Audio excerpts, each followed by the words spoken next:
opening up a little bit. So I wanted to talk about what happened at the campfire the other night. Right. And, you know, something that really hurt my feelings was that he just wants a real wife. And we ended up fighting. Zied and Rebecca's relationship gets taken into a much deeper conversation when they sit down with dating and relationship coach Persia Lawson, because the problems between them are clearly about more than just one argument. Persia starts by asking about the homework she gave them, which was to make a list of things they appreciate about each other. Rebecca explains that the exercise actually went well and that she felt Zied was becoming more comfortable opening up. But she also wants to address what happened at the campfire, especially Zied saying that he wants a real wife. When Persia asks Zied what he means by that, he explains that he wants Rebecca to make time for him after work and that he doesn't like feeling controlled in the relationship.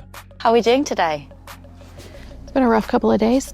I saw you a few days ago and I set you some homework, writing a list of things that you like about each other. So I'm curious to know how did that go? The initial list went really well, and I felt like he was maybe more comfortable opening up a little bit. So I wanted to talk about what happened at the campfire the other night. Right. And, you know, something that really hurt my feelings was that he just wants a real wife. And we ended up fighting. What do you consider a real wife to be, Zied? I like my wife to give me time when finish her job, her work, like 6, 7 p.m.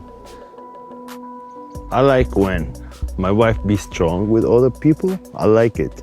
With me, I don't like it.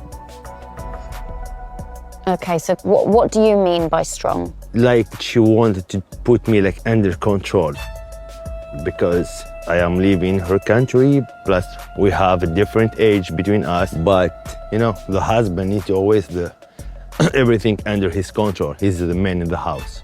That's how I grow up. I don't want to control you. Why would I marry a Tunisian, Arabic, Islamic man if I want to be the strongest person in the relationship?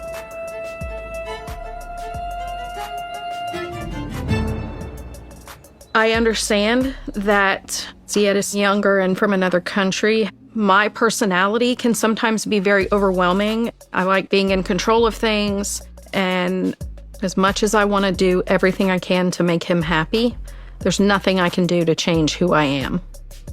I mean, if I don't make him happy, then why should we be together? Rebecca, I can see you're getting really upset. What's coming up for you? 3 years ago, I found out that I was still capable. I still had eggs, and I thought we could do the surrogacy and have kids. And then we found out that it was against his religion to do surrogacy.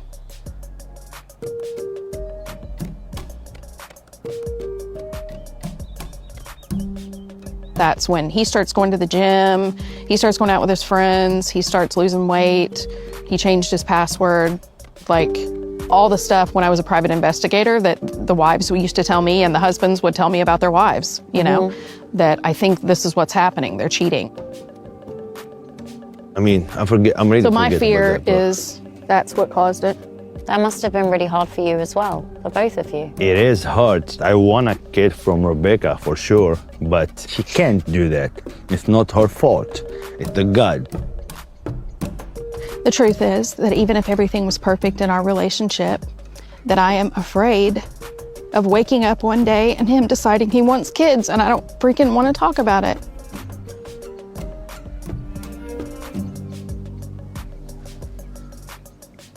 Because it was fine before we were this much in love. If I wake up one day and he tells me that he wants kids, I've got to be okay with that, and I'm not.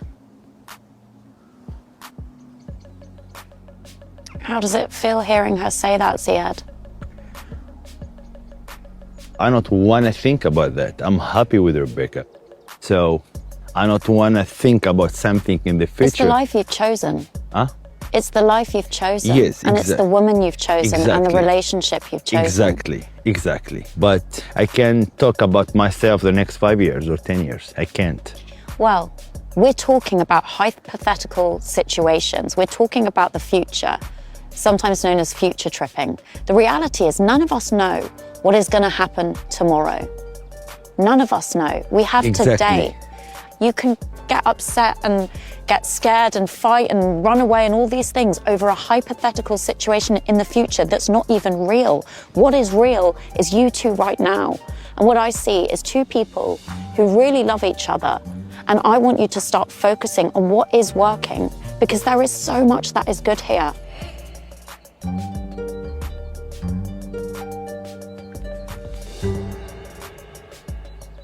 I am so incredibly grateful.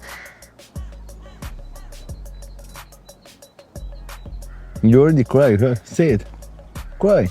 For how patient you really are.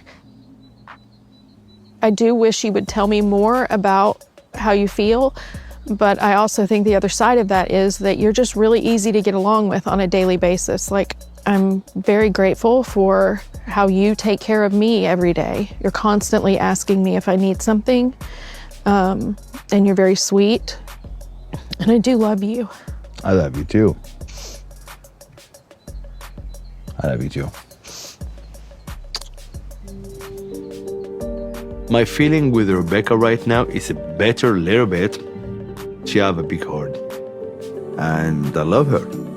Zied also explains that he grew up believing that the husband should have a certain level of authority in the home.